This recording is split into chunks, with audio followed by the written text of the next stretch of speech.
So we're doing some face sculpting. I'm doing it because I was looking at the Instagram for the last few months and I was really impressed by some of the work. So I'm curious to see how it would look on me. Hey guys, it's Dr. Emer. We're doing a little male facial sculpting today in Manhattan with our good-looking young guy, and he came in today just wanting some contouring and sculpting to his face. He has what I call the lower face that's more defined and heavy, but not as much in the mid and upper. So we're gonna balance right now, give enhancement to some of the signature features, especially the areas that guys want for masculinity, like their chin and jawline. A little bit, you know, that younger guys start to develop a little bit of lost volume in their under eye area. I'm sure right now I have a little dark circle. Got to do a little filler in there and then balancing out temple. He's super lean and athletic, so those guys tend to lose a little volume here. Great eyebrows and such, so we want to balance everything. So we're going to start out first by addressing volume loss in the temple. So he's going to feel a little pain in here, and I always tell people if we go through the muscle chewing here,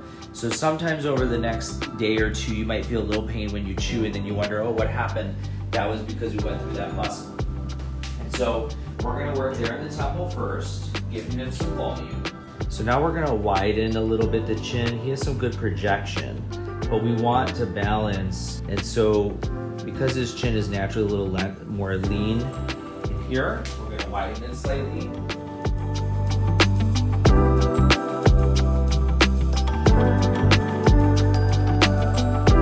Right here, his jaw ends here, but we want to come back just a little bit further, so we're gonna just kind of build that angle.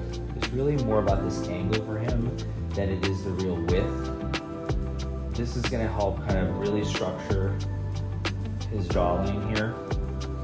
Now we're gonna do very little here. I don't want to do a lot because his face isn't the type to really have a lot of mid-face volume, but I just want to do a little bit to square off, just a teeny bit. Watch there.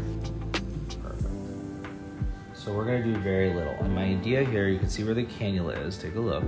It's in his trough, but I wanna do very little. And I'm gonna bring it down so I blend this into the cheek fat pad.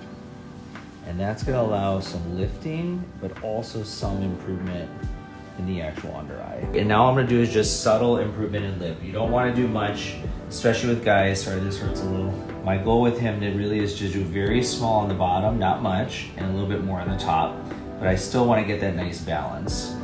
He's doing really good. This is painful, so we want to be subtle.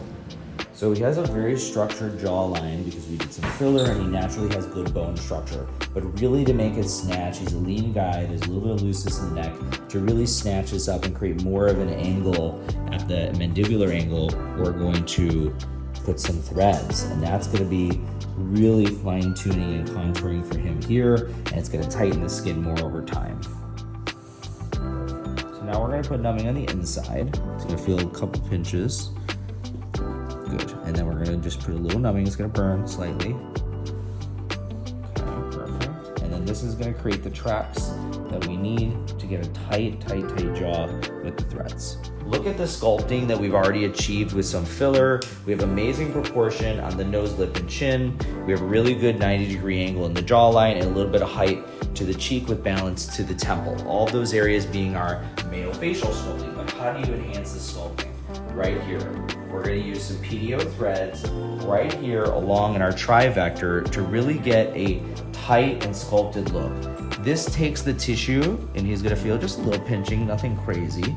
This takes that tissue and it really like tightens it. It just repositions it up at a higher angle, gets it super sculpted. You guys can see we're gonna make the angle to be closer to his jawline so that over the next 3 to 6 weeks, the skin like grabs on to the jawline and it just defines it more. And it just makes it more sculpted basically. These PDOs go into the tissue, look, lift it, see it right there? So it's basically pulling it into a new position, and that new position will basically harden with collagen. Take this mirror in your hand and take a look. I'll turn. What do you think? How much tighter? Turn a little bit this way. So you guys see a little bit tighter, and again, pulling in here. The goal is that when these start to pull up, it's gonna pull back, and this is gonna come in and come up. So right now he doesn't see it. Yeah, you don't see it as much. Obviously there's filler here, but now this is gonna pull in and all of them are anchored right here. So this is literally male facial sculpting to the max, using threads to get tightening, to get lifting and security of new tissue, and just overall improving the overall look so that we prevent sagging and prevent surgery or needing of any surgery early on. I thought it was going to be painful. It feels very tight. I didn't feel any pain at all. And yeah, I'm super impressed.